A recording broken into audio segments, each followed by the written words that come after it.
자, 오늘은 말라기를 보도록 하겠습니다. 가장 먼저 말라기의 저자에 대해서 살펴볼게요. 말라기라는 이름의 뜻은 나의 사자라는 뜻입니다. 메신저란 뜻인데 하나님의 전령이라는 뜻이에요. 말라기 1장 1절을 보면 성경은 분명히 이 책의 저자의 이름이 말라기라는 것을 알려주고 있습니다. 여호와께서 말라기로 이스라엘에게 말씀하신 경고라. 자, 분명하게 이야기를 하죠. 자, 그 다음으로 말라기가 활동했던 시대적인 배경을 보면 많은 학자들이 말라기와 이 책의 연대를 바벨론에서 포로로 다 지내고 해방된 이후에, 즉 페르시아 시대로 봅니다. 이 말라기 시대의 그 시대적인 배경을 조금 더 살펴보기 위해서는 사실 이 말라기보다 조금 더 앞서서 기록됐던 학개 선지자의 책을 우리가 좀 떠올려 볼 필요가 있어요. 혹시 기억나지 않으신 분은 학개를 다시 한번 들어보셨으면 좋겠는데, 얼마 전에 우리가 학개를 보지 않았습니까? 이 학개서가 기록된 목적은 이 유다 백성들의 신앙을 다시 한번 불붙이는 거였어요. 그 당시 유다 백성들이 바벨론 포로에서 귀환한 다음에 이 사람들이 그 신앙에 대한 열정이 다 식어가지고 무기력하게 있었습니다. 그런 자들한테 하나님이 학개와 스가랴 선지자를 보내서 무너져 있었던 그 백성들의 마음에 이 신앙의 불길을 다시 한번 타오르게 했던 것이죠. 그래서 멈춰졌던 성전 재건 공사를 다시 완성하게 했습니다. 그 학개와 스가랴 선지자의 메시지를 듣고 이스라엘 백성들이 힘을 다해서 성전 재건 공사를 다시 완료하게 됐는데, 문제는 뭐냐면 다 성전을 다 짓고 나서 그 성전을 보고 나니까 옛적에 자기들이 바벨론에 끌려가기 전에 지었던 솔로몬 성전의 그 크고 웅장했던 모습이 이게 비교가 되는 거예요. 그래서 그 당시에 살아있던 그 노인들이 그 성전과 이 성전을 비교를 하면서, 아니 우리가 어쩌다 이렇게 초라한 민족이 되었는가, 낙심하고 우리에게는 소망이 없다, 그렇게 고개를 떨구기 시작한 것이죠. 그래서 하나님이 학개 선지자를 통해서 이런 약속을 주셨었습니다. 학개 2장 6절과 7절을 볼게요. 나 만군의 여호와가 말하노라. 조금 있으면 내가 하늘과 땅과 바다와 육지를 진동시킬 것이요 또한 만국을 진동시킬 것이며 만국의 보배가 이르리니 내가 영광으로 이전에 충만케 하리라. 만군의 여호와의 말이니라. 자, 굉장히 가슴 벅찬 약속을 주셨잖아요. 하나님의 영광이 성전에 충만하게 되는 그 역사를 너희가 경험하게 될 것이다. 이 엄청난 약속을 주시면서 이 백성들의 믿음을 이렇게 고취시키셨다는 거죠. 그래서 이 약속을 믿고 백성들이 그 어려운 시간을 견뎌낸 거예요. 그런데 이 시간이 지나고 세월이 흐르는데 하나님이 학개 선지자를 통해서 약속했던 이 약속들이 성취될 기미가 보이지가 않는 겁니다. 이쯤 되면 하나님이 자기들을 회복시켜주고 잘 살게 해주고, 아니 적어도 자기들을 압제했던 하나님을 믿지 않는 저 페르시아 사람들보다는 우리가 잘 먹고 잘 살아야 되는데, 하나님 약속이 성취되는 것 같은 그 어떤 징조도 보이지 않았다는 것이죠. 그래서 유대 백성들이 자꾸 실망하게 되고 영적인 피로감에 지쳐가기 시작했던 겁니다. 그리고 그런 현실 속에서 슬금슬금 세상의 질서와 타협하는 백성들이 늘어나기 시작했고, 결국에는 수많은 백성들이 신앙의 매너리즘에 빠져서 세상과 타협하기 시작했다는 것이죠. 그 결과 그들에게 닥친 가장 심각한 문제가 뭐였냐?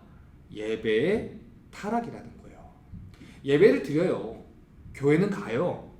그런데 종교적인 형식은 그대로 유지하고 있는데 형식만 남아있는 거예요.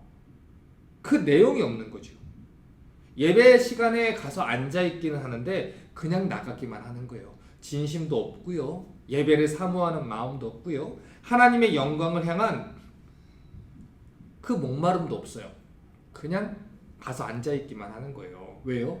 예수를 믿어도 아무 일도 안 벌어지는데 뭐하러 우리가 교회에 가서 헌신하고 예배하는데 시간을 쏟느냐.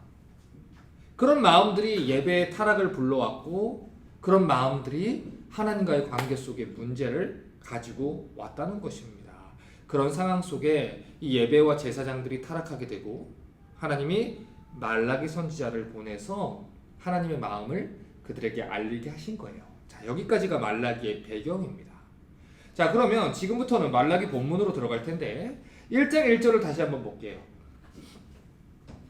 여호와께서 말라기로 이스라엘에게 하신 경고라.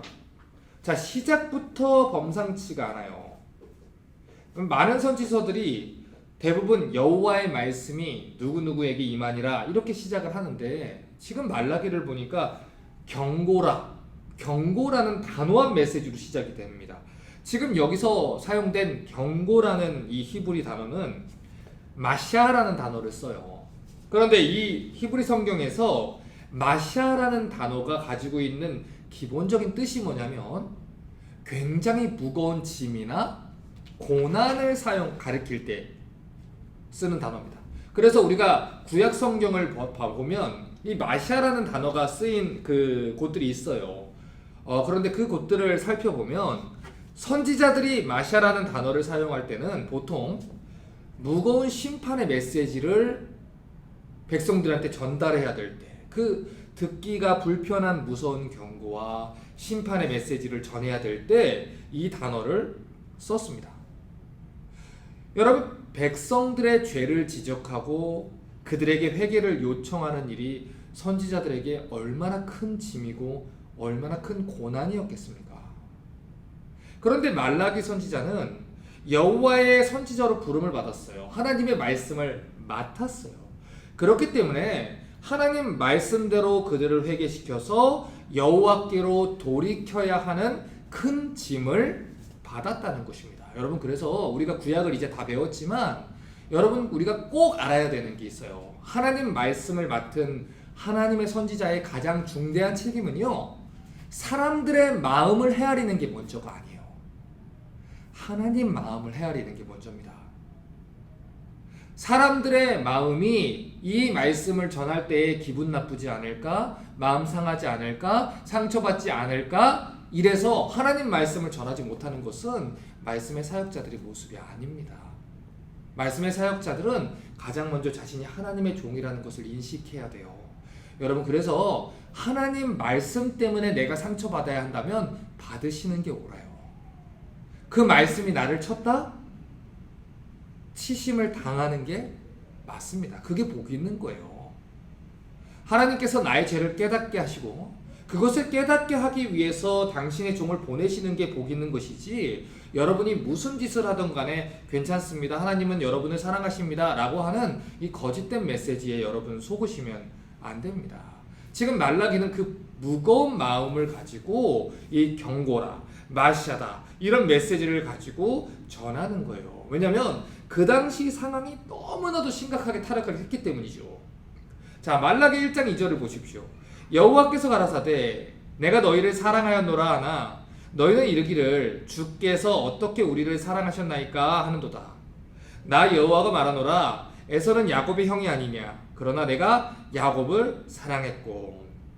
자, 지금 보면 이스라엘 백성들이 하나님께 막 따지고 들어요. 이 말라기를 보면 이스라엘 백성들이 하나님한테 막 따지고 항변을 하고 하나님은 거기에 대해서 답변을 하는 방식으로 진행이 됐는데, 이야기가 지금 이스라엘 백성들의 첫 번째 이 따지는 내용이 뭐냐면 하나님이 어떻게 우리를 사랑하셨는데요? 이거예요. 우리가 성경을 보면 창세기부터 말라기까지 하나님이 계속해서 이스라엘을 사랑하셨다는 말을 해요. 그런데 이스라엘은 하나님이 자기들을 어떻게 사랑하셨는데요? 거짓말하지 마세요. 사랑했으면 우리가 왜 이렇게 살아야 되는데요? 이렇게 항변을 한다는 거죠. 왜 이 양쪽의 주장이 이렇게 다를까요? 이것을 살펴보려면 하나님의 말씀과 그들이 그렇게 주장하는 이유를 우리가 둘 다 살펴봐야 돼요. 자, 신명기 7장 6절부터 8절을 좀 볼게요.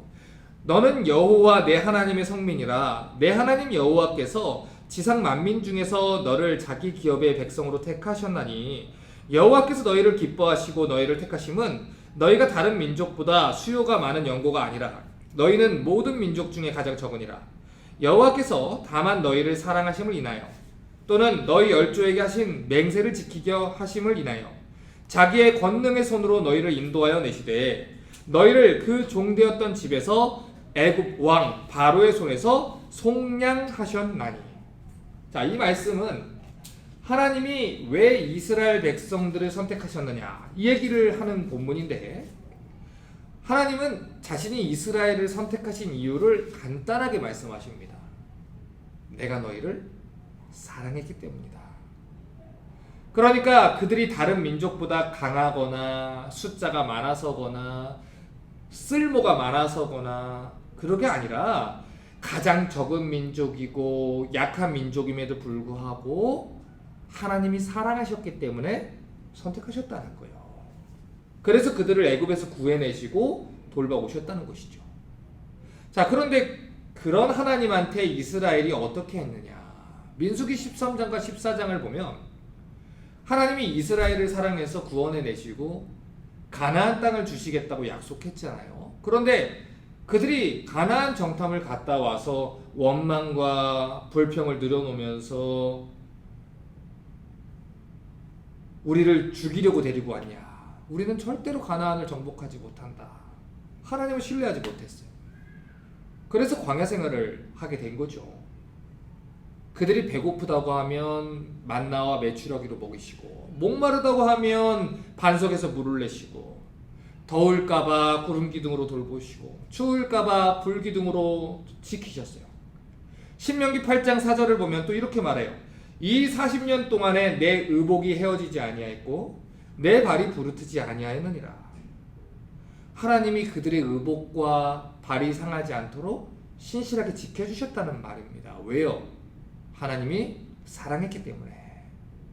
그런데 그런 사랑을 입은 이스라엘 백성들이 하나님께 뭐라고 자꾸 따지고 항변을 하냐면, 하나님이 우리를 어떻게 사랑하셨는데요? 이렇게 얘기를 하는 거예요. 하나님이 우리를 사랑했으면 우리가 지금 이 모양 이 꼴로 사랑하면 안 되는 거지요. 이러고도 하나님이 우리를 사랑한 거예요? 이렇게 따지는 거예요. 왜 그들이 이렇게 그 마음에 꼬였을까요? 그들 마음에는 이런 생각들이 있는 거예요. 우리는 하나님한테 할 만큼 했어요. 섬길 만큼 섬겼고요. 헌신할 만큼 헌신했고요. 예배할 만큼 예배했어요. 평생 교회 가서 신앙생활 열심히 했는데 어떻게 하나님이 우리한테 이럴 수 있어요? 그러고는 하나님이 우리를 사랑했다고 할 수 있습니까? 하나님 얼마 전 이야기만 한번 예를 들어볼까요? 학계 선지자를 보내셨죠? 그래서 우리가 여호와의 성전 공사를 다시 지으라고 해서 우리가 그거를 다 집중해서 열심히 해냈습니다. 하나님이 그때 뭐라고 하셨어요? 이것만 다 하면 마치 잘 살 수 있을 것처럼 약속하셨잖아요. 그런데 지금 이게 뭐예요? 우리의 이 꼴이 뭐예요? 분명히 하나님 말씀에 순종하면 복을 준다고 했는데, 그래서 우리가 순종하고 헌신하고 봉사했는데, 하나님께 헌신해도 열심히 예배해도 여전히 우리들의 현실이 힘들고 어려운 건 똑같다는 것이죠. 그런데 그렇게 해놓고서는 어떻게 하나님이 우리를 사랑하신다는 말을 할 수 있냐는 거예요. 그러니까 지금 이 말라기의 이야기는 하나님이 어떻게 우리를 사랑하셨나이까? 라는 질문의 형태를 가지고 있지만 사실 원망과 분노가 가득한 말입니다. 이 말을 우리말로 바꾸면 이런 내용이죠. 교회 다니면 복 받는다고 해서, 예수 믿으면 복 받는다고 해서 교회 다니고 예수 믿었어요. 봉사를 하면 복 준다고 해서 봉사했고요. 헌금과 11조 생활 열심히 하면 복 준다 해서 열심히 냈어요. 그런데 내 상황은 여전히 달라진 게 없다는 거예요. 그러니까 하나님은 우리를 사랑하는 게 아니라는 것이죠. 그래서 하나님이 말라기 선지자를 보내신 거예요.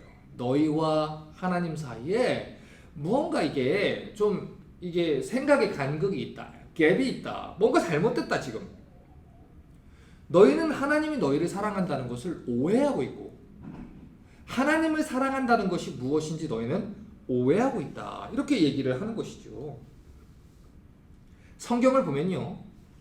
하나님이 주시겠다고 하신 복에 대해서 얘기할 때에 우리가 바라는 부가적인 어떤 세상적인 복들을 미끼로 삼아서 우리를 부르시지 않습니다. 다시 말해서 성경에서 하나님이 우리에게 복을 주신다라고 할 때는 항상 하나님을 아는 복, 하나님을 닮아가는 복, 하나님과 동행하는 복, 하나님의 백성으로 누릴 수 있는 하나님의 자녀됨의 복을 이야기를 한다는 거예요. 물론 물질의 복도 있을 수 있어요. 그런데 그것은 하나님과의 관계를 위해서 존재하는 것이지 그것 자체를 복이라고 성경은 얘기하지 않습니다.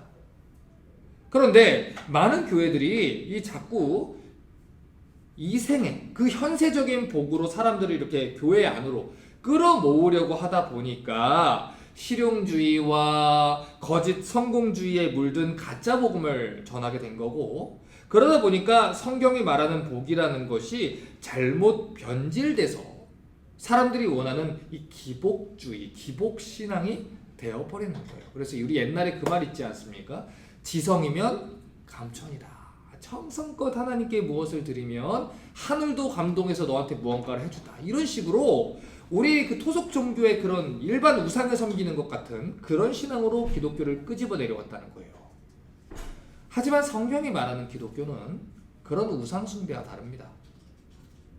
기독교는 믿고 헌신하는 대로 복이 보장되고 주어지는 종교가 아니에요. 성경은 절대로 그런 기복 신앙을 이야기하지 않아요. 예수 믿으면 죽을 병도 낫고, 예수 믿으면 망해가는 사업도 일어나고, 예수 믿으면 다친 태도 열리고, 그렇게 만사형통하는 종교를 말하는 게 성경이 아닙니다. 만약에 그랬다면 예수님의 12제자가 순교하는 일이 없었겠지요. 만약에 그랬다면 요백에 닥친 이 고난들은 어떻게 설명을 하겠습니까? 만약에 그게 성경이 말하는 복이라면 왜 바울은 목이 잘리고 초대교회 성도들은 굶어 죽고 끓는 기름에 타서 죽고 십자가에 달려 죽고 창에 찔려 죽고 톱에 잘려 죽었겠습니까? 여러분, 우리가 이 복에 대한 개념이 성경적인 개념을 가지고 있지 않기 때문에 굉장히 얕은 저급한 세상적인 복에만 관심을 누리는 경향이 있습니다. 하지만 성경이 말하는 복은 그것이 아니에요. 이 땅에서의 삶은 영원한 삶을 준비하는 나그네의 삶입니다. 이 땅에서의 삶은 예수 그리스도를 닮아가고 하나님을 알아가고 장차 오실 예수님을 기다리며 그분을 닮아가며 준비하는 그런 시간입니다. 그렇기 때문에 이 땅의 복은, 기독교가 말하는 복은 하나님과 떨어져서는 설명이 안 되는 복이에요. 그런데 자꾸 세상적인 관점으로 성경이 말하는 복을 해석을 하려고 하다 보니까 내가 이렇게 하나님께 헌신했는데 갑자기 병이 걸리거나, 내가 이렇게 갑자기 하나님께 헌신했는데 사업이 망하거나, 그러면 주저앉아서 일어나지를 못하는 거예요. 하나님을 섬길 이유가 뭐가 있어? 이럴 거면 안 섬기지? 그것이 세상 사람들과 뭐가 다른 점이 있습니까? 그게 말라기의 신앙과 똑같다는 거예요. 말라기 시대의 그 사람들의 신앙과 똑같다는 것이죠. 예수님이 이 땅에 오셔서 전했던 복음을 다 살펴보고 정리해 보십시오. 사복음서에 예수님이 가르쳤던 내용들을 살펴보면 이 개념은 더더욱 명확해질 거예요. 항상 문제는 성경이 말하는 대로 듣지를 않고 우리 주변의 사람들이 경험으로 자기들이 해석해서 만들어 놓은 카더라 복음, 가짜 복음, 그걸 듣고 자꾸 신앙을 자기들이 만들어내서 내가 만든 예수를 섬기고 내가 만든 기독교를 섬기니까 항상 이렇게 문제가 생기는 것입니다. 그런데 성경은 그렇게 얘기하지 않아요. 예수님이 전한 복음은 십자가 복음이고요. 예수님 따라서 죽는 복음이고요. 손해보는 복음이고요. 이 땅에 소망을 두지 않는 복음입니다. 그런데 자꾸 예수 믿으면 무조건 잘 먹고 잘 산다라고 가르치고, 무조건 예수만 믿으면 복 받는다고 가르치고, 예수만 믿으면 낫지 못할 병도 낫는다 하고 거기에 치우쳐서 잘못된 가르침을 전하고 있으니 하나님이 목적이 되는 게 아니라 예수를 믿어서 얻어내고 싶은 부가적인 것들을 우상시해서 신앙생활을 하고 있으니 문제가 해결되지 않을 때 많은 성도들이 시험에 든다고요. 하지만 만약에 그랬다면 왜 하나님이 바울의 병은 안 고쳐줬겠습니까? 더 열심히 섬길 수 있게 그까지 병은 말씀만 하셔도 고칠 수 있는데 왜 그냥 두셨겠습니까? 그게 복음의 핵심이 아니라는 거예요. 우리 고린도후서 12장 7절에서 10절 볼게요. 여러 계시를 받은 것이 지극히 크므로 너무 자고하지 않게 하시려고 내 육체의 가시 곧 사단의 사자를 주셨으니 이는 나를 쳐서 너무 자고하지 않게 하려 하심이라. 이것이 내게서 떠나기 위하여 내가 3번 주께 간구했더니 내게 이르시길 내 은혜가 내게 족하도다. 이는 내 능력이 약한 데서 온전하여 짐이라 하신지라. 이러므로 도리어 크게 기뻐함으로 나의 여러 약한 것들에 대하여 자랑하리니 이는 그리스도의 능력으로 내게 머물게 하려 함이라. 그러므로 내가 그리스도를 위하여 약한 것들과 능욕과 궁핍과 핍박과 곤란을 기뻐하노니 이는 내가 약할 그때에 곧 강함이니라.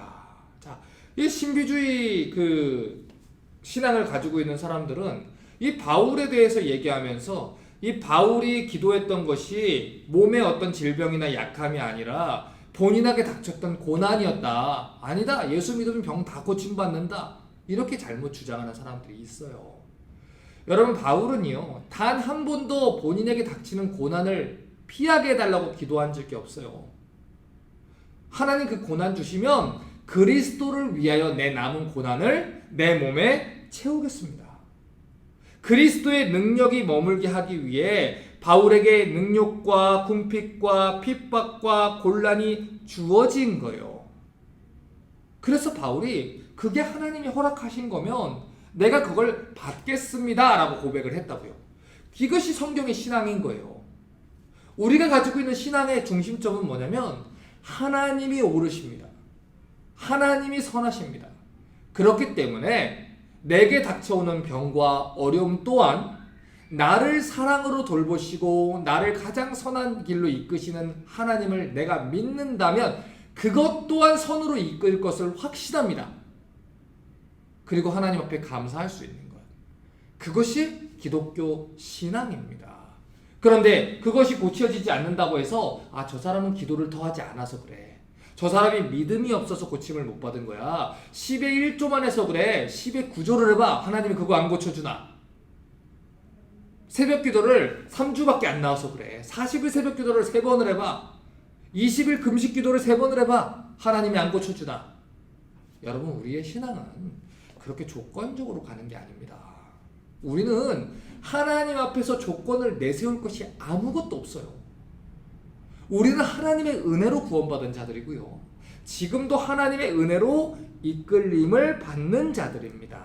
그 은혜를 올바르게 깨달은 자들은 하나님이 나에게 은혜를 베푸셨고 지금도 은혜를 베푸시고 앞으로도 은혜를 베푸실 것을 믿기 때문에 자기에게 닥치는 고난과 환난 때문에 실족하지 않는다는 거예요. 이 말라기 시대의 이 이스라엘 백성들이 이 부분에 오해가 있었다는 것이죠. 오해가 있었다는 거예요.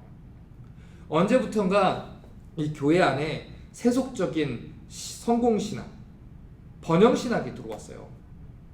내가 어떻게 하나님을 섬기던 복만 받으면 된다는 이런 기복신앙이 자리를 잡았습니다. 그리고 지금은 그게 되게 당연한 시대가 됐어요. 그러다 보니 이 신앙이 이상하게 변질된 겁니다. 그런데 여러분, 바울이요, 예수님 믿고 난 뒤에 이 땅에서 그의 삶이 어떻게 변했는지, 어떻게 살았는지 한번 보셔요. 고린도후서 11장 23절에서 27절에 바울이 이렇게 말합니다. 저희가 그리스도의 일꾼이냐? 정신없는 말을 하거니와 나도 더욱 그러하도다. 내가 수고를 넘치도록 하고 옥에 갇히기도 더 많이 하고 매도 수없이 맞고 여러 번 죽을 뻔했으니 유대인들에게 40에 하나 감한매를 5번 맞았으며 3번 태장으로 맞고 1번 돌로 맞고 3번 파선하는데 일주야를 기품에서 지냈고 여러 번 여행의 강의 위험과 강도의 위험과 동족의 위험과 이방인의 위험과 시내의 위험과 광야의 위험과 바다의 위험과 거짓 형제 중에 위험을 당하고 또 수고하며 애쓰고 여러 번 자지 못하고 줄이며 목마르고 여러 번 굶고 춥고 헐벗었노라. 여러분, 기복주의 신앙대로 말하면 바울은 복을 못 받은 사람인 거지요. 원래 바울은 가만히 있었으면 출세 가도를 달릴 사람이었어요. 그 당시 유대교의 그 유명한 지도자였던 가말리엘이라고 하는 랍비 아래에서 수학한, 오늘날로 말하면 하버드나 예일에서 가장 유명한 교수님 아래에서 박사과정을 하고 있었던 사람입니다. 날 때부터 로마 시민권자고요. 어렸을 때부터 엘리트 중에 엘리트였어요. 그러니까 그냥 예수를 안 믿었으면 그는 유대교에서 존경받는 사람이었을 거예요. 그런데 예수님을 만나고 어떻게 됐어요? 죽을 뻔하고 감옥에 갇히고 굶고 모함을 당하고 박해를 받고 결국에는 목이 잘려 죽었다는 거예요. 성경에는 이처럼 예수님을 따라서 이런 인생을 살다가 손해보고 핍박받고 죽은 사람들의 이야기로 가득 차 있어요. 그런데 어떻게 예수님만 믿으면 다 부자가 되고 예수님만 믿으면 병을 다 고침받는다라는 이 기복주의 신앙을 어떻게 이 성경 말씀과 이 상충되는 것을 어떻게 설명을 할 거냐는 거지요. 이렇게 신앙이 자꾸 이상하게 변질이 되다 보니까 이 기복주의 신앙이 판치다 보니까 불법적인 일들로 재산을 취하고 나서는 하나님이 주셨습니다 라고 얘기를 하는 거예요. 헌금만 그냥 많이 드리면 그것으로 선교하면 하나님이 받으실 거다, 영광 받을 거다, 이렇게 상상을 하는 것이죠. 이런 풍조들이 용납되는 분위기로 이 시대의 분위기가 막 바뀌어가는 거예요. 그러다 보니까 어떻게 돼요? 정직하고 성실하고 십자가 지고 살아갔던 하나님 백성들이 실족하기 시작한다는 거예요. 여러분, 진짜 문제가 뭐냐면요, 이 가짜들이 나타나서 득세하고 가짜들이 세력을 얻고 가짜들이 거짓 복음을 막 전하는데도 그 조직들이 자꾸 부흥하는, 이게 진짜 문제가 아니에요. 그걸 보면서 하나님을 경외하는 하나님의 사람들이 실족하고 무너지는 게 진짜 문제인 거예요. 그래서 이 사람들이 무슨 생각을 하는 거예요? 아, 내가 너무 순진하게 살았나? 세상은 어느 정도 악하게 살아야 되는 건가? 이런 분위기에 휩쓸리게 되는 것이죠. 되는 거예요. 여러분, 그래서 우리가 이 성경을 바르게 이해하려면 하나님이 주신 복과 하나님이 원하시는 예배에 대해서 정확한 관점을 가지고 있어야 됩니다. 지금 우리가 말하는 대로 우리가 가지고 있는 기복신앙대로라면 이 성경 말씀이 해석이 되지 않아요. 예를 들어서 11조 얘기할 때 말라기 3장 10절을 가지고 얘기를 하지 않습니까? 만군의 여호와가 이르노라, 너희의 온전한 11조를 창고에 들여 나의 집에 양식이 있게 하고 그것으로 나를 시험하여 내가 하늘 문을 열고 너희에게 복을 쌓을 곳이 없도록 붙지 아니하라 보라. 기복신앙을 얘기하는 사람들은요, 이 말씀을 얘기하면서 10의 1조를 했는데 여러분의 사업이 되지 않습니까? 10의 2조를 내십시오. 이렇게 되는 거예요. 간증을 하는데 제가 그때 사업이 잘 안 됐거든요. 그래서 저희가 있는 모든 것들을 은퇴자금을 끌어모아서 하나님 이걸 다 하나님께 드립니다. 하나님 책임져 주십시오. 이렇게 하나님께 배팅하듯이 거기다가 다 올인입니다. 이렇게 해서 하나님 보관 주면은 나는 안 믿습니다. 이런 식으로 간다는 거죠. 그래놓고는 간증을 하니까 사람들은 그것이 진짜인 줄 알고 나도 저렇게 하면 되지 않을까? 이런 기복신앙들이 자꾸 자리 잡아버리는 거예요. 이것은요, 말라기의 문맥과는 상관없는 해석으로 이 잘못된 해석을 한 겁니다. 여러분, 이 말라기에 나타난 이 11조에 대한 해석은요, 하나님이 쉽게 말하면 이런 내용인 거예요. 야, 너희 11조라도 한번 온전하게 하고 말해봐. 너희가 진심으로 하나님께 예배하고 한번 해봐. 내가 그러면 너희한테 복 안 주겠니? 너희가 예배도 드리지 않고 하나님을 진짜 사랑하지도 않고 섬기지 않고 형식적으로 그렇게 예배하면서 어떻게 하려고 그러니? 하나님의 속상한 마음이 여기 담겨있는 말씀이지, 오케이 하나님 약속했어요, 나 냅니다, 이게 하나님과 우리의 관계가 되어서는 안 된다는 것이죠. 제가 방금 전에 우리가 사람의 마음을 이해하는 것도 중요하지만 하나님 마음을 이해하는 게 더 중요하다고 말했잖아요. 미가 6장 7절과 8절을 보면 하나님이 우리에게 원하시는 것이 무엇인지 이렇게 말합니다. 여호와께서 천천의 순양이나 만만의 강수 같은 기름을 기뻐하실까? 내 허물을 위하여 내 마다들을, 내 영혼의 죄를 인하여 내 몸의 열매를 드릴까? 사람아, 주께서 선한 것이 무엇임을 내게 보이셨나니 여호와께서 내게 구하시는 것이 오직 공의를 행하며 인자를 사랑하며 겸손히 내 하나님과 함께 행하는 것이 아니냐. 여러분, 그 당시 팔레스타인 땅에서 그 지중해 연안에서 우상을 섬길 때예요. 말감이나 몰록이나 하는 이 모압이나 암몬 사람들의 신을 섬길 때 가장 열심히 있는 행위로 표시하는 게 아들을 산채로 잡아다가 불에 태워 죽이는 겁니다. 인신제사 드리는 거예요. 하나님이 가장 싫어하는 제사. 그렇게 해서 내가 이렇게 당신에게 열심히 있습니다, 이걸 보여주는 것이죠. 그런데 하나님이 지금 뭐라고 얘기합니까? 너희가 심지어 우상을 숭배하는 것처럼 나한테 그렇게 해봐야 나는 그 예배 안 받는다 이거예요. 내가 너희에게 원하는 것이 무엇이냐면 하나님을 사랑하고 하나님의 말씀대로 살아가는 거 아니냐. 내가 언제 너희한테 내가 돈이 없으니까 돈 달라고 했니? 일꾼이 없으니까 와서 일꾼을 보내달라고 했니? 여러분, 하나님이 일꾼이 없으면 교회를 못 하십니까? 길가에 돌들로 가져다가도 하나님이 충분히 찬송케 하실 수 있는 분입니다. 여러분, 하나님이 돈이 없어서 하나님의 일을 못 합니까? 학개서에 은도 내 것이요 금도 내 것이라 하셨습니다. 하나님이 하고자 하시면요 하나님이 하시는 거예요. 하나님이 하신다고요. 하나님이 원하시는 것은 공의를 사랑하는 거예요. 하나님 뜻대로 겸손히 우리의 삶 속에서 믿음으로 진정을 가지고 하나님을 같이 겸손하게 동행하는 거예요. 와서 그냥 앉아서 얼마만큼의 많은 헌금을 내느냐가 중요한 게 아니고요. 얼마나 멋진 빌딩을 세우느냐가 중요한 게 아니고요. 우리라는 이 성전이 하나님 앞에서 진실되게 믿음으로 살아가는 것, 하나님을 하나님으로 알고 살아가는 것, 이것이 하나님이 원하시는 거라는 거예요. 여러분, 우리 그 신앙의 위인 중에 존경하고 뭐 닮아가는 위인 중에 예전에 카네기, 철강한 카네기라고 들어보셨죠? 대단한 부자죠. 이 철강 산업에 대단한 일을 했으니까요. 그런데 예전에 크리스찬들 무슨 제자 훈련이나 아이들 독서 보면 카네기에 대한 책들도 막 읽히고 그랬어요, 교회에서. 뉴욕에 있는 교회에 가서 간증도 하고 막 그랬죠. 그런데 그가 운영했던 회사에서 일했던 사람들의 얘기를 들어보면 일하는 사람들이 40살을 못 살고 다 죽었다는 얘기가 있어요. 그 12시간씩 근무교대를 2교대로 하면서 악랄하게 쥐어짠 거예요, 그 사람들을.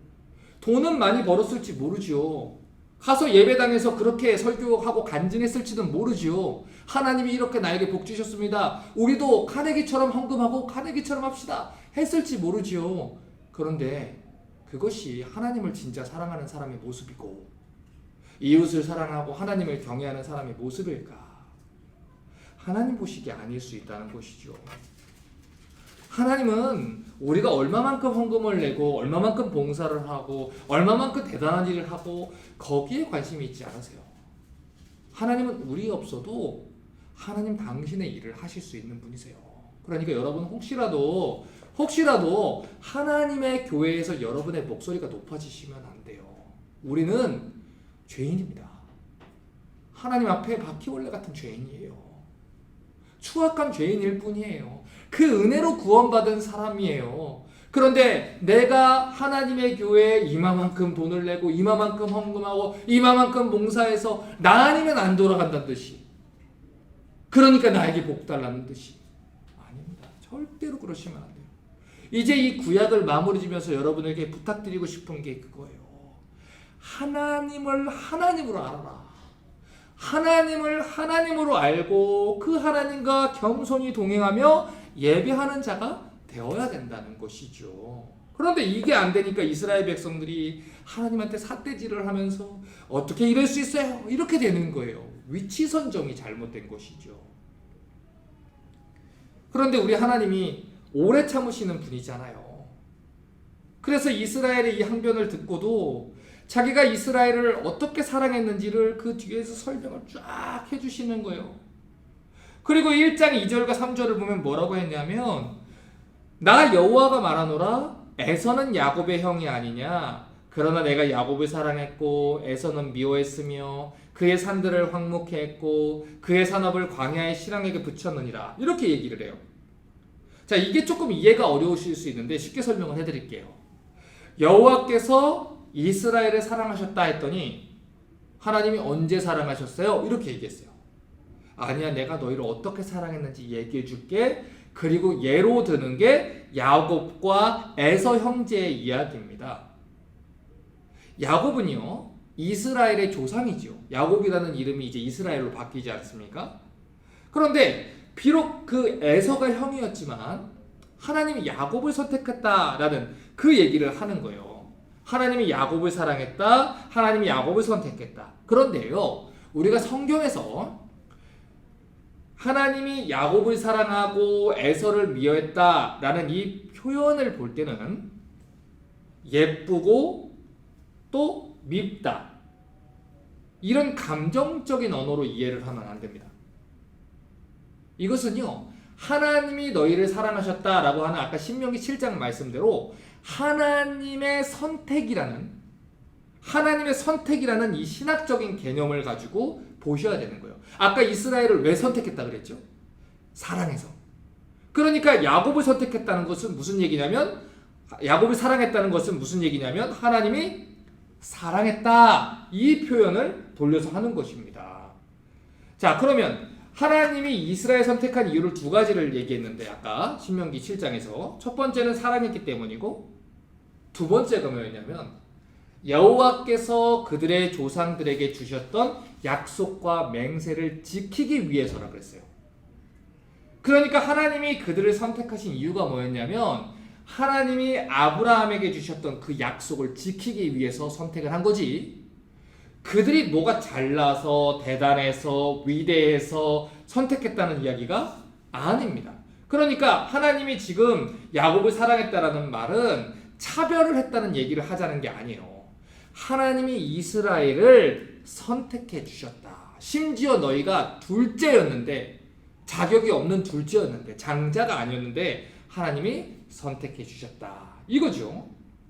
자, 그런데 방금 전에 왜 그들이 하나님이 어떻게 우리를 사랑하셨는데요? 이 질문을 왜 했다고 했어요? 그들은 주변 상황만 본 거예요. 바벨론 포로에서 돌아와가지고 성전만 다시 짓고 나면 자기들이 옛날처럼 막 영광스러운 그 번영하고 나라가 강력해지는 회복을 누리게 될 줄 알았죠. 그러니까 과거에 자기들이 했던 그 죄악들은 생각하지 않는 거예요.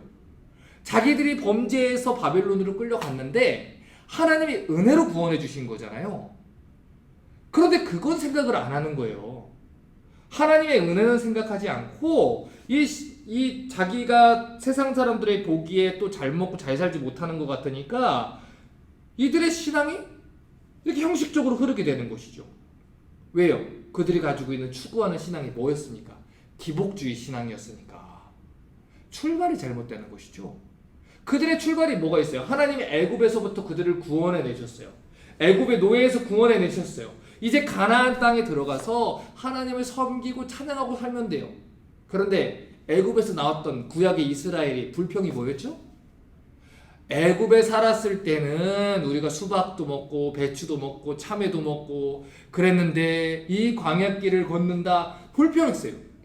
그러니까 가나안 땅으로 가는 와중에 이 광야길의 노선이 있는데 이걸 못 참는 거예요. 그러니까 항상 이 못 참을 때 문제가 발생하거든요. 하나님이 우리의 구원의 일을 시작하시고 우리를 향한 선한 계획을 가지고 이끌어 가시는데 우리는 이걸 다 보지를 못하니까 항상 이 중간 과정에서 이 문제가 생긴다는 것이죠. 항상 오해를 한다는 거예요. 그리고 하나님의 약속을 바라보면서 걸어가야 되는데 주변 상황을 자꾸 보는 거예요. 아, 주변을 보니까 페르시안 저렇게 잘 사는 것 같아. 에돔 사람들은 저렇게 잘 사는 것 같아. 뭐야, 쟤는 예배도 제대로 안 드리는데 잘 먹고 잘 살잖아. 이걸 보는 거예요. 가나안을 봐야 되는데, 하나님의 약속을 봐야 되는데, 하나님이 다시 오시는 그날에 주실 그것을 바라보고 걸어가야 되는데, 뭐야, 저 사람은 예수도 안 믿는데 훨씬 잘 먹고 잘 살잖아. 자꾸 주변을 기웃거리면서 그렇게 가는 거예요. 그렇다고 그 사람들이 하나님을 버렸느냐? 그것도 아니에요. 왜요? 하나님을 버리자니 찜찜해요. 무섭기도 하고 찜찜하기도 하고. 그렇다고 하나님을 온전히 섬기자니 삶이 좀 불편한 것 같고 나아지지도 않고. 그래서 뭐 하는 거예요? 양다리 걸쳐서 적당히 하나님 비율을 맞추면서 형식적으로 예배하고 적당히 신앙생활 때우는 거예요. 다른 우상들도 동시에 그냥 섬기는 거예요. 주일에 와서 그냥 예배당에 와서 앉아서 1시간 정도 이러고서 예배 드리고 갔다가 끝나면 가족들과 식사하고 커피 마시고 또 세상에 들어가서 똑같이 세상에 들어서 살고 어쩔 수 없이 드리는 예배와 형식적인 제사를 드리고 있었다는 거지요. 그 마음에 하나님을 사랑하는 마음도 없어요. 하나님을 경외하는 마음도 없어요. 하나님께로 나아가고 싶은 마음도 없어요. 그렇게 형식적인 예배를 참다 못하신 하나님이 결국에는 이스라엘에게 경고를 주시는 거예요. 자, 그럼 여러분, 경고는 왜 합니까? 이게 근원적인 질문이에요. 왜 경고를 합니까? 경고를 한다는 건요, 가능성이 있다는 말이에요. 하나님이 참고 있으니까 경고를 주는 거예요. 여러분, 다 끝났으면 경고 같은 거 안 합니다. 그냥 돌아서면 끝이에요. 그런데 하나님이 거기에 대해서 경고를 주신다는 것은 하나님께서 이 말씀을 듣고서 그들이 돌이키기를 바라신다는 것이죠. 그러면서 하나님께서 행하신 일들을 얘기를 해주시는 거예요. 하나님이 눈높이를 맞춰서 설명하시는 것은 너희 자격 없는 너희를 선택한 것 자체가 너희를 사랑한 거 아니니?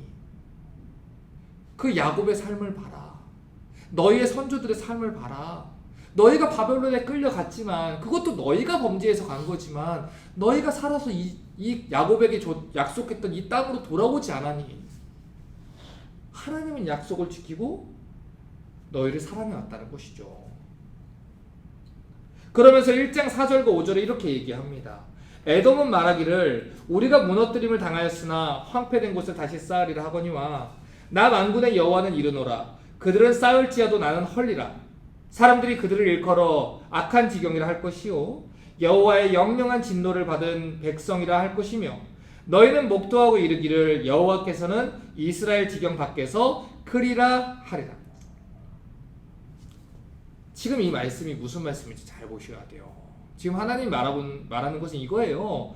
지금 이 세상에서는, 그러니까 너희들이 눈으로 보는 이 현실 속에서는 그게 보이지 않을 수도 있다는 거예요.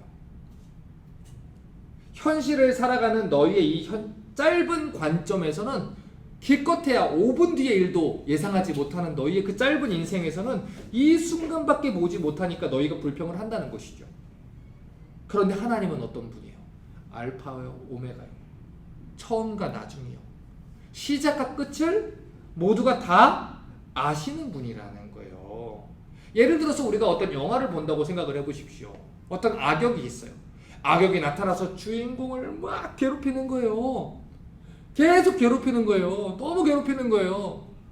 정말 막 보기가 싫을 정도로. 저는 이 영화나 드라마를 볼 때 저는 무조건 착한 사람이 이기는 게 좋아요.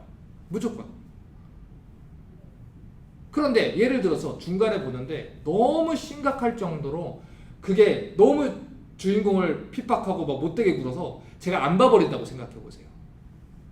그럼 저에게는 그거는 그 주인공이 그냥 그런 걸로 끝나는 것이죠. 그런데 예를 들어서 제 아내가 그 영화를 다 봤어요. 보고 제 옆에서 알려주고 있어요. 아내는 결말을 다 알아요. 마지막에 이렇게 다 잘 돼요. 해피엔딩이에요. 알아요. 그럼 저희 아내가 그걸 보고서 긴장을 하고 보겠습니까? 긴장할 이유가 없죠. 주인공이 쫓기든 핍박을 받든 긴장할 이유가 없죠. 아니까요. 그런데 저는 긴장하면서 보는 거예요. 중간만 보고 있으니까. 우리의 관점이 그것과 같다는 것입니다. 우리의 관점이 그것과 같다는 거예요. 게다가 우리 주변에는 어떤 사람들이 있어요? 예를 들어 극장에서 영화 보는데 뒤에서 다 봤다고 하는 녀석이 뒤에서 소리치는 거예요. 결국에는 주인공이 죽습니다. 이런 가짜 정보를 듣고서 가뜩이나 보기가 싫었는데 결국에는 주인공이 죽는데 에이 안 봐 그러고 나가버린다고요. 가짜 목소리를 듣는다는 거예요 우리는. 그러니까 신앙을 포기해버리는 거죠 거기서. 나라는 인생의 드라마를 여기서 끝내고 싶은 거죠. 그런데 그 모든 끝까지 아시는 하나님은 뭐라는 거예요? 아니라는 거예요. 여러분 욥도 그래서 불평을 한 거고요. 욥기 42장에서 뭐라고 합니까? 내가 죽게 대하여 귀로만 들었지만 이제는 내가 눈으로 주를 배웠나이다. 이 히브리 사고에서 눈은 경험이라고 했지요. 이제는 내가 봤어요. 결말을 봤어요. 아 그러니까 내가 하나님 찬양합니다. 이거예요. 하나님이 그 얘기하는 거예요. 너희 보기에 지금 에돔이 잘 나가는 것 같지? 하나님 안 믿는 쟤들이 잘 살고 하나님 믿는 게 막 쓸모없는 것 같고 그러지? 나는 그 결말을 알아. 왜냐면 이 영화 내가 만들었거든. 너라는 그 인생의 영화를 내가 만들었어. 내가 잘 알아. 에돔이 몰라. 너 옆집에 있는 사람이 몰라. 내가 알아. 누가 네 인생이 끝이래? 네가 암에 걸렸다고 해서, 네 자녀가 병에 걸렸다고 해서, 네가 가난하다고 해서, 네가 사업이 지금 안 된다고 해서 누가 네 인생이 끝이래? 아니야. 거짓된 소리 듣지 마. 저 뒤에서 네 인생은 끝이다 하는 거 듣지 마. 아니야. 하나님이 그 얘기를 하시는 거예요. 결국에는 하나님을 사랑하고 경외하는 자가 잘 될 것이다. 하나님이 바벨론과 에돔을 무너뜨릴 것이다. 그들을 부러워하지 말라는 거예요. 말라기 1장 5절을 보니까 너희는 목도하고 이르기를 여호와께서는 이스라엘 지경 밖에서 크시다 하리라. 자, 이게 무슨 말이냐면 여호와는 이스라엘뿐만 아니라 이 교회에서뿐만 아니라 온 세상을 통치하시는 크신 하나님이라는 거예요. 그러니까 하나님 손에 다 있다는 거예요. 하나님 손에 있다고요. 모든 게 다 하나님의 손에 있다고요. 그러니 억울할까봐 걱정할 필요 없다는 거예요. 지금은 그렇게 보일 수 있어요. 영화의 중반이니까, 초반이니까, 아직 끝이 안 났으니까. 그런데 하나님이 절대로 그렇게 두지 않는다는 것입니다. 자, 다음으로 말라기 1장 6절 보십시오.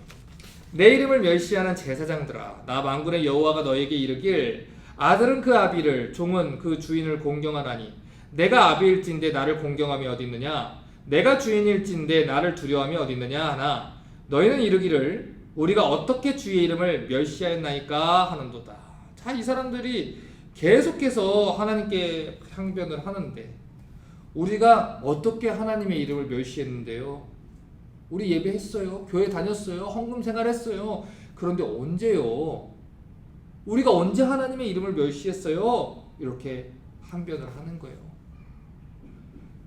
이 질문에 대해서 하나님이 이렇게 말합니다.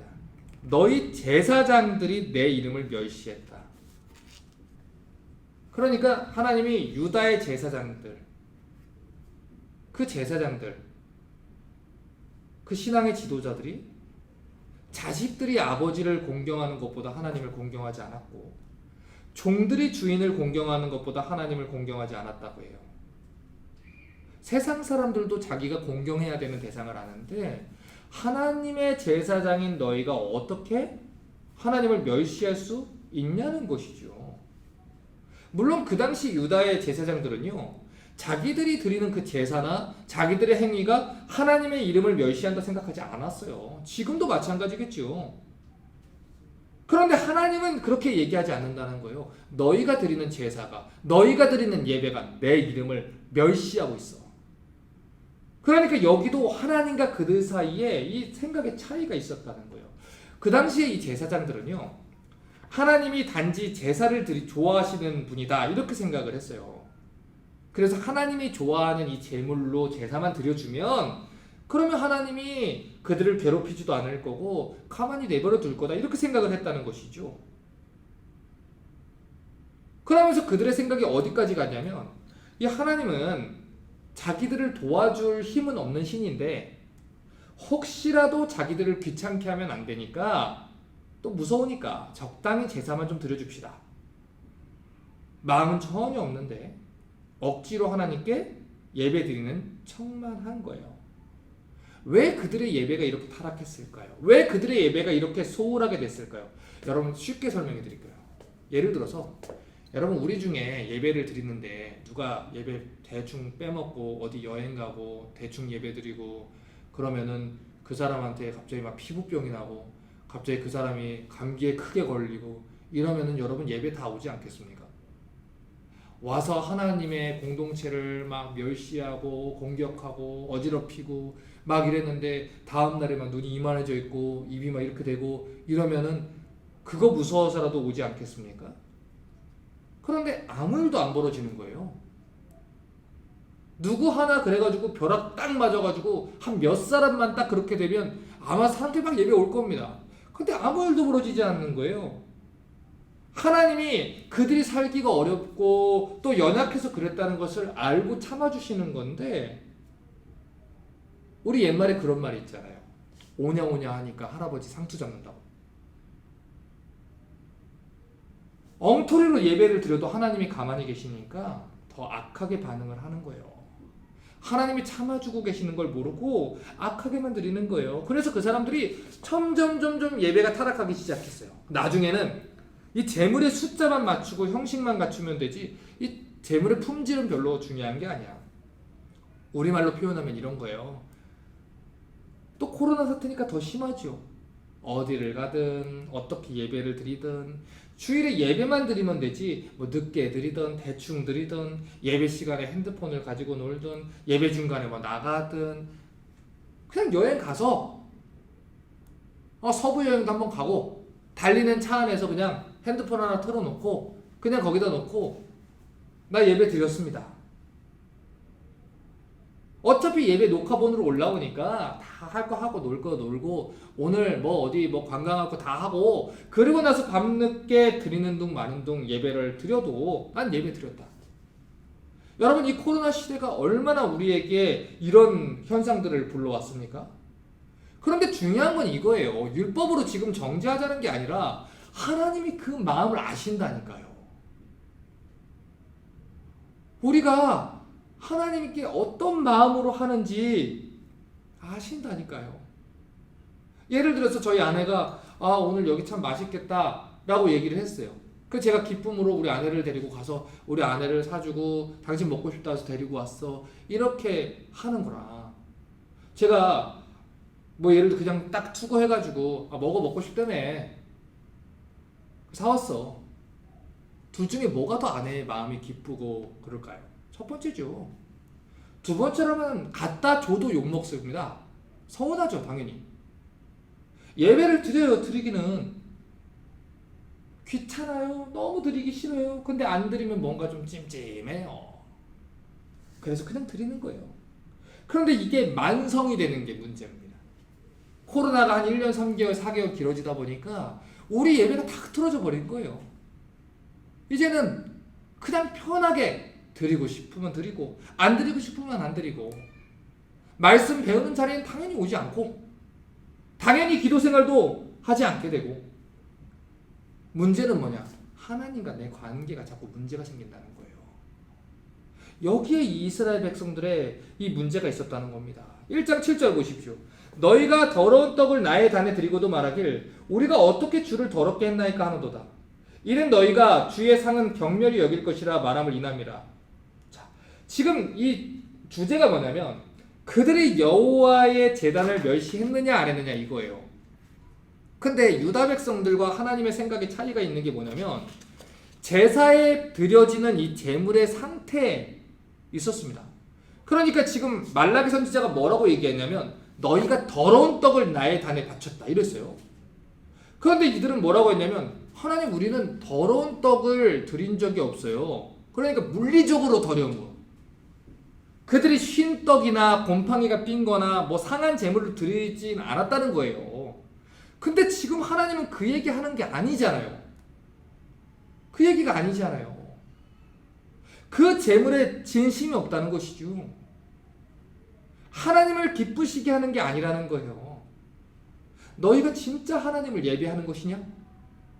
이게 진짜 나를 사랑해서 너희들이 예배하는 것이냐? 주일날 습관적으로 와서 앉아있는 것이냐? 아니면 나를 정말 예배하기를 원해서 오는 것이냐? 주일날 예배 안 드리면 찜찜해서 예배 자리에 앉아있는 것이냐? 아니면 내 말씀과 나의 영광을 위해서 이 자리에 앉아있는 것이냐? 그 얘기를 하는 거예요. 하나님, 내가요 깨끗하게 다 잘 차리고 나 예배 한 번도 빠진 적 없어요. 아니야, 너는 더러운 떡을 내 제단에 드렸어. 언제요? 제가 헌금도 다 이렇게 깨끗하게 해가지고 드렸고요, 예배당도 갔고요, 빠진 적 없어요. 아니야. 중요한 건 너 자신이 예배자로 드려지지가 않았어. 네 마음은 내게 없어. 너는 지금 예배 끝나고 당장에 어디 갈 것만 생각하고 있어. 너는 이 예배를 나를 위해서 온 게 아니야. 너 찜찜해서 온 거야. 이런 간극이 있었다는 것이죠. 8절을 보면 그들이 어떤 짓을 했는지 이렇게 말을 합니다. 만군의 여호와가 이르노라, 너희가 눈먼 희생으로 드리는 게 어찌 악하지 아니하며 저는 것 병든 것으로 드리는 것이 어찌 악하지 아니하냐. 이제 그것을 너희 총독에게 드려봐라. 그가 너를 기뻐하겠느냐? 너를 간합하겠느냐? 상식적으로 생각해 보라는 거예요. 복잡하게 생각할 거 없이 쉽게 설명해 줄게. 너희가 하나님께 하는 짓을 너희 다스리고 있는 총독한테 한다고 생각해 봐. 너희 지도하는 지배계층한테 한다 생각해 봐. 너희가 만약에 너희 회사 사장님이나 거래처 사장님한테 명절날에 선물을 보낸다고 한다면 썩은 것과 상한 것을 드리겠니? 가서 형식적으로 그렇게 하겠니? 너희 국가 지도자를 만나면 부정하고 또 더러운 것을 주겠니? 근데 너희는 하나님한테 왜 그렇게 해? 왜 나한테 그렇게 해? 하나님 서운하신 거예요. 속상하신 거예요. 하나님 앞에 나오는데 최고의 것으로 나오지 못할 망정 상하고 흠있고 마음이 하나도 당기지 않은 거. 누가 받아도 싫은 거. 왜 그런 거 가지고 오냐는 거예요. 여러분, 오늘 말라기 마지막 시간이에요. 166 마지막이에요. 이제 6주일 동안 김성환 전도사님이 하시기 때문에 저 오늘 길게 할 거예요. 조금 여러분 인내하고 들으십시오. 어차피 목은 제가 아파요. 자, 여러분, 왜 이스라엘 가운데 이런 일들이 벌어진지 아십니까? 분명히 하나님께서는 이 양이나 소를 제물로 드릴 때는 흠 없는 것으로 바치라고 했어요. 흠 없는 것. 그런데 이 흠 없는 거라는 게 이 물리적인 것뿐만 아니라 그 마음의 상태를 얘기하지만, 이 이스라엘 백성들이 가만히 생각해 보니까 뭐냐면, 제사를 딱 드리면 이 바쳐진 양이나 소가 그냥 몇 분 만에 그냥 태워서 죽이잖아요. 이게 뭐 전시를 해놓는 것도 아니고 품질 확인서를 주는 것도 아니고 사람들 앞에서 뭐 공표하는 것도 아니고 제사장들이 소나 양을 뭐 자세히 검사하는 것도 아니고 그냥 숫자만 확인하고 죽여서 하나님께 태우고 있으니까 이 백성들의 마음에 무슨 생각이 들어왔냐면, 아, 제사 드릴 때는 숫자만 맞으면 되구나, 굳이 상태까지 고려할 필요 없겠다, 이렇게 생각하다가 점점 품질이 낮은 소와 양을 드리게 되는 거예요. 한마디로 말해서 제사장들은 그 제물을 이 검시해야 되는 책임이 있어요. 이게 흠 있는 것인지 아닌 것인지. 우리말로 말하면 목회자들은 성도들의 신앙 상태를 늘 돌아보고 그들이 하나님께 신령과 진정으로 예배할 수 있도록 하나님 말씀을 가르치고, 또 죄를 지었을 땐 책망하고, 또 건징할 때는 건징해야 되는 책임이 있어요. 그런데 이 제사장들이 안 한 거예요. 왜요? 가뜩이나 살기가 어려웠는데 사람들이 제물 안 드리면 자기들이 굶잖아요. 이 제물로 드려지고 남은 것들을 제사장들이 먹고 사는데, 그런데 그거를 안 주면, 이걸 받아들여주지 않으면 나 그러면 제물 안 드려, 이래버리는 거예요. 나 그러면 헌금 안 해요. 나 이러면 교회 옮겨요. 이렇게 되면 난 이 교회 못 다녀요. 이렇게 돼버리는 거예요. 그러니까 제사장들이 그것 때문에 무서워서 아닙니다, 괜찮습니다, 그래도 괜찮습니다, 하나님이 사랑하십니다 하는 거예요. 그러다 보니 교회가 타락하게 되고요, 백성들은 타락한 제물을 드리게 되고요, 하나님께 바쳐주는 예배가 엉망이 돼요.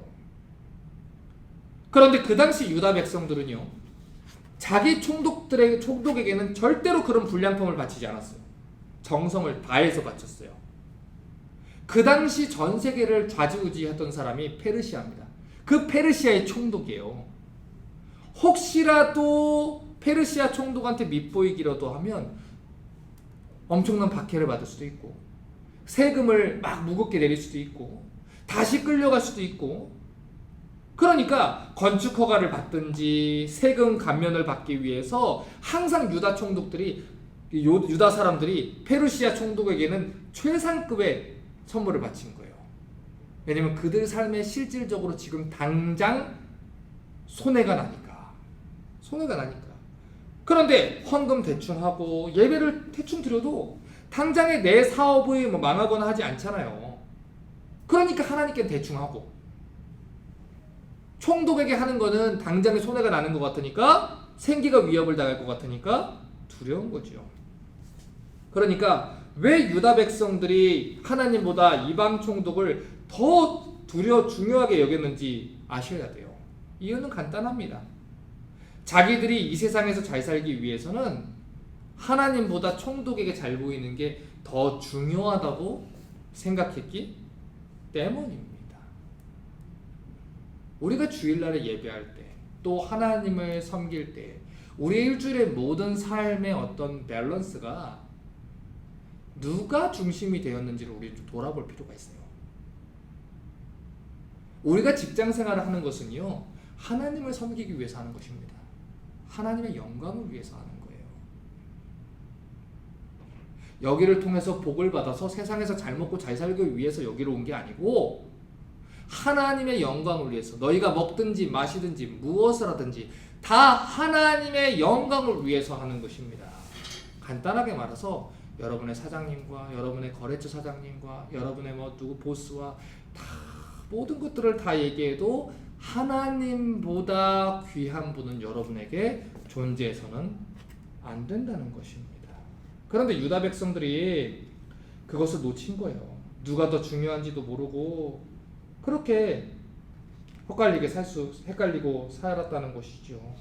그랬다는 것이죠.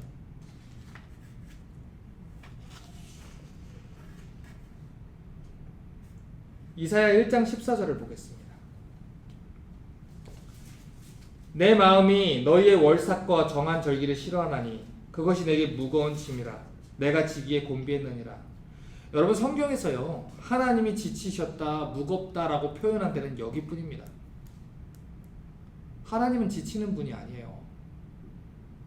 그런데 하나님이 무겁다고 하세요, 지쳤다고 하세요. 무엇 때문에요? 우리의 거짓된 예배와 거짓된 신앙 때문에 지치셨다는 거예요. 거룩한 모습으로 성경은 들고 다니는데 방탕하게 살고 있는 직분자들에게 지쳤고요. 교회에서는 따뜻한 사람으로 연기를 하지만 집에서는 아이들을 학대하고 아내와 남편에게 거짓과 계사를 행하는 사람들에게 지쳤고요. 하나님을 경외하는 척하지만 그 안에는 온갖 더러운 것들이 있는 이 외식된 거짓 신자들에게, 그 거짓되고 가짜 예배에 하나님 지치셨다는 것입니다. 그래서 오늘 하나님이 말라기를 통해서 우리에게 경고를 주시는 거예요. 그런데 방금 전에 말씀드렸지요. 경고를 한다는 것은요, 고치시겠다는 말이에요. 다 끝났으면 경고할 이유가 없어요. 아직 기회가 있다는 말이에요. 아직 포기하지 않았다는 말이에요. 그렇기 때문에 혹시라도 우리의 예배가, 나의 예배가, 우리 삶의 예배가 하나님 앞에서 범죄하고 하나님의 예배를 멸시하는 예배라면 지금이라도 돌이켜야 합니다. 가슴을 쥐어뜯고 회개해야 되는 거예요. 하나님 앞에서 항변해야 되는 일이 아니라 가슴을 쥐어뜯고 회개해야 되는 거예요. 혹시 여러분 중에 아직까지도 하나님을 속일 수 있다고 생각하시는 분이 계십니까? 아직도 이중적인 삶을 살면서 하나님을 속이고 이 자리에 와서 죄를 회개하지 않는 채로 계신 분이 계시지 않습니까? 여러분, 하나님을 속일 수 없습니다. 하나님이 정말 내가 지은 죄를 모른다고 생각하시는 분이 계십니까? 하나님이 우리 삶을 다 알고 계십니다. 우리의 모든 생각과 우리가 어떤 마음을 갖고 있는 것들 하나님이 다 알고 계십니다. 하지만 하나님이 참고 계실 뿐이에요. 지금은 은혜의 날입니다. 그러니 기회가 있습니다. 하지만 마지막 날에 하나님 심판대 앞에 서게 되는 날에 그때는 모든 것이 다 낱낱이 드러나게 될 겁니다. 그러므로 여러분, 우리 예배를 돌아볼 수 있길 바랍니다. 우리 신앙을 돌아볼 수 있기 바랍니다. 더 늦기 전에 우리 신앙을 다시 돌아봐서 만군의 하나님께 다시 돌아와서 말씀 붙잡고 회개하고 주 예수 그리스도를 사랑하는 그 신앙생활을 다시 할 수 있기를 바랍니다. 데살로니가전서 5장 2절과 3절은 이렇게 말해요. 주의 날이 밤에 도적같이 이룰 줄을 너희 자신이 자세히 알미라. 저희가 평안하다 안전하다 할 그때에 잉태된 여자에게 해상 고통이 이른과 같이 멸망이 호련히 저희에게 이르니 결단코 피하지 못하리라. 심판하실 그날은 도적같이 온다고 했어요. 갑자기 옵니다. 그러니 깨어있으라고 하십니다. 돌이켜 회개하라고 하십니다. 이제 말라기를 마무리 지을게요. 말라기 4장 1절부터 3절을 봅니다. 만군의 여호와가 이르노라. 보라, 극렬한 풀무불 같은 날이 이르리니 교만한 자와 악을 행하는 자는 다 초계 같을 것이라. 그 이르는 날이 그들을 살라 그 뿌리와 가지를 남기지 아니할 것이로되 내 이름을 경외하는 너희에게는 의로운 해가 떠올라서 치료하는 광선을 바래리니 너희가 나가서 외양간에서 나온 송아지같이 뛰리라. 또 너희가 악인을 밟을 것이니 그들이 나의 정한 날에 너의 발바닥 밑에 재와 같으리라. 만군의 여호와의 말이니라. 자, 이거 보세요. 성도들의 신앙의 이 중심은 이 삶이 끝이 아니라는 데 있습니다. 아까도 말씀드렸듯이 이 드라마의 끝은 하나님이 하세요. 그날에 하나님께서 그 앞에서 행한 대로 갚아주신다고 하셨어요. 주님이 오시면, 이 땅에 다시 오시면 그날에는 이 땅에서 하나님 없이 잘 먹고 잘 사는 것처럼 보였던, 하나님을 멸시하던 자들은 다 불과 유황으로 타는 불에 들어가서 세세토록 고통을 받을 겁니다. 그날에 거짓 신자들과 가짜들과 거짓 선지자들은 하나님의 심판대 위에서 무서운 심판을 받게 될 거예요. 하지만 하나님을 경외하는 하나님 백성들, 상황과 환경과 상관없이 끝까지 믿음을 지키고 신실하게 이 길을 걸어간 자들은 하나님께서 옳다 하시고 칭찬하시고 구원을 얻게 될 것입니다. 그러므로 넘어지지 말고 주변을 바라보면서 실족하지 말고 내가 이렇게 믿어봐야 무슨 소용이 있나 하지 말고 그 길대로 걸어가라는 거예요. 말라기 4장 4절부터 6절입니다. 너희는 내가 호렙에서 온 이스라엘을 위하여 내 종 모세에게 명한 법 곧 율례와 법도를 기억하라. 보라, 여호와의 크고 두려운 날이 이르기 전에 내가 선지 엘리야를 너희에게 보내리니 그가 아비의 마음을 자녀에게로 돌이키게 하고 자녀들의 마음을 그들의 아비에게로 돌이키게 하리라. 돌이키지 아니하면 두렵건대 내가 와서 저주로 그 땅을 칠까 하노라 하시니라. 여호와의 날에 어떤 날이 벌어지게 될 것인지 이야기하는 말입니다. 그들을 돌이키기 위해서 예수 그리스도께서 오신 거예요. 그래서 이 말라기가 끝나고 아브라함과 다윗의 자손 예수 그리스도의 세계라, 그 예수 그리스도의 세계가 열리는 것입니다. 예수께서 오시는 그날에 회개의 복음을 듣고 여호와께로 돌이키는 자들은 기쁨과 영광의 날을 맞이할 것이지만 돌이키지 않는 자는 저주와 심판의 날을 여호와의 날로 맞이하게 될 것입니다. 그러므로 이 말씀을 제발 듣고 어서 돌이키라는 것입니다. 이제 166 성경 공부 구약편을 마무리 짓겠습니다. 비록 지금은 불법을 저지르는 사람들, 하나님이 없다고 하는 사람들, 세상에 두 다리를 걸쳐놓고 하나님도 섬기고 세상도 섬긴다고 믿는 사람들이 잘 되는 것처럼 보일 수 있습니다. 하지만 마지막 날에 하나님은 우리의 행한 대로 갚아주실 것입니다. 마지막 날은 분명히 올 것입니다. 그날에 어디에 서 계시길 원하십니까?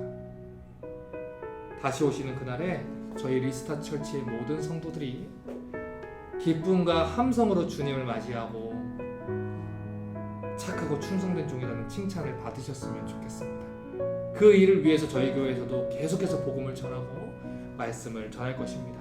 그러니 여러분 계속해서 말씀 배우는 자리에 많은 분들을 초청해 주시고 우리 딱 주님 핏값만큼 살다가 그렇게 헌신하다가 우리 다 같이 천국에서 만나기를 축복합니다. 기도하겠습니다. 하나님, 그동안 지켜주신 하나님의 은혜에 감사를 드립니다. 열심으로 말씀을 사모할 수 있는 우리가 되게 하시고 다음 주부터 배우는 또 하나님 나라 관점으로 보는 신구약 성경 강의도 많은 사람들이 와서 은혜를 나누게 하여 주시옵소서. 다시 오실 주님을 바라보며 소망을 가지고 주를 사랑할 수 있는 우리가 되게 하시옵소서. 예수님의 이름으로 기도합니다.